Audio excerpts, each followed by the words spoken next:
Joe Mansky, Head of Elections for Ramsey County.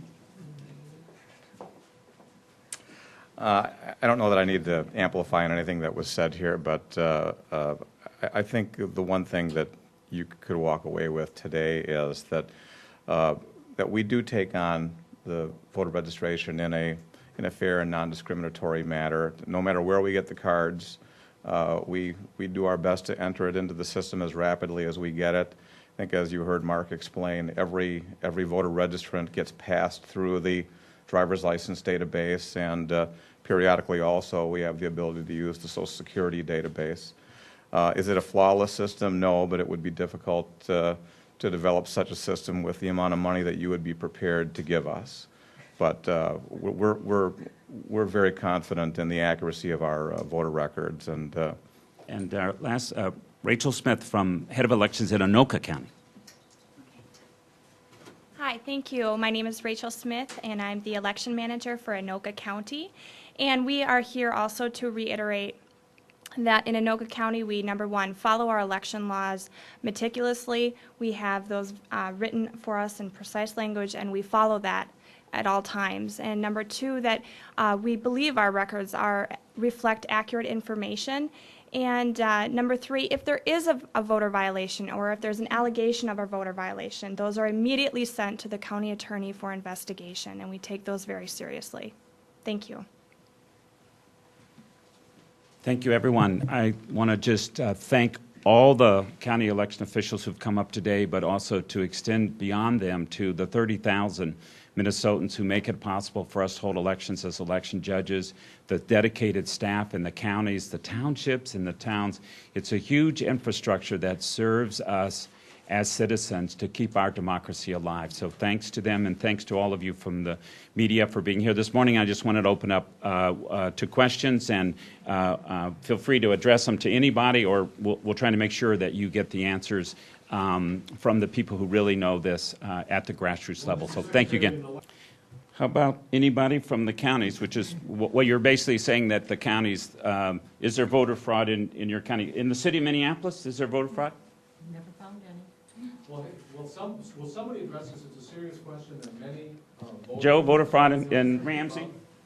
well, Pat, let me just, and I can only talk about my small piece of the state here. And let me give you a few numbers. We have currently about 317,000 registered voters in Ramsey County.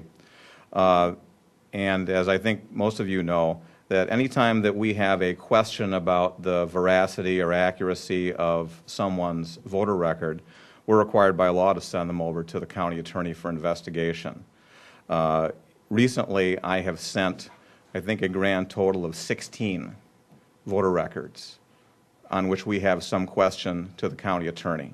I think you can just kind of do the math there. 16 out of 317,000. Over what period of time? 16 in the last what? Over the last 3 months, which is when we've been doing a lot of data entry on our voter registration system. So, Joe, do you buy it? Massive voter fraud across the country? You know, Pat, I do not. And again, I'm not here to speak up for any of the groups that are out there that are soliciting voter registrations, and they may well not be the best managed groups in the world. I would concede you that, but I don't have a shred of evidence that there is either an organized or a systematic effort going on, at least in Minnesota, to violate our voter registration law. What are the issues with those 16? As an example, applications that we get from the same person, or apparently from the same person, that have two different signatures on them. We also get records that were sent to someone's house, and then we get a call back from the person who actually lives at that address saying that you apparently have registered someone at my address who I have never heard of and never seen before.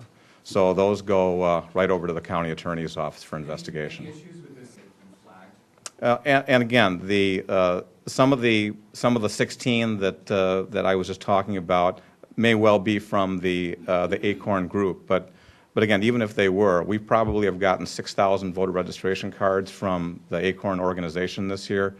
Even if all 16 of them were from theirs, I don't know that that is an indication that there is a serious problem, even with their operation. Mr. Secretary, characterize what they laid out. I liked what Governor Christ, who's Republican governor of Florida, said yesterday when asked about this widespread voter fraud. He said, they asked, is it a problem? And his answer was no.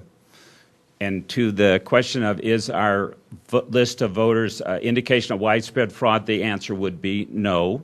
And we've provided answers to their question.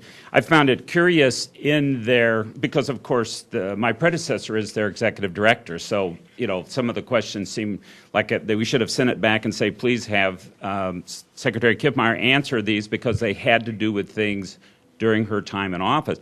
But for example, the things that we have provided information back to them indicate that perhaps they are using different definitions of words. For example, new registrant or vacant addresses, things that we've not, when we looked at the actual numbers compared to the numbers provided, they were very, very different. And so we are trying to understand, and we've asked, what's the basis of your analysis? But perhaps some of the election officials who've been working with the data would care to comment on the accuracy of those concerns. Anybody? Sure. Again, I'm Rachel Smith with Anoka County Elections, the Anoka County Elections Manager. A couple of the items in there were regarding some date of birth issues, that we had some really old voters.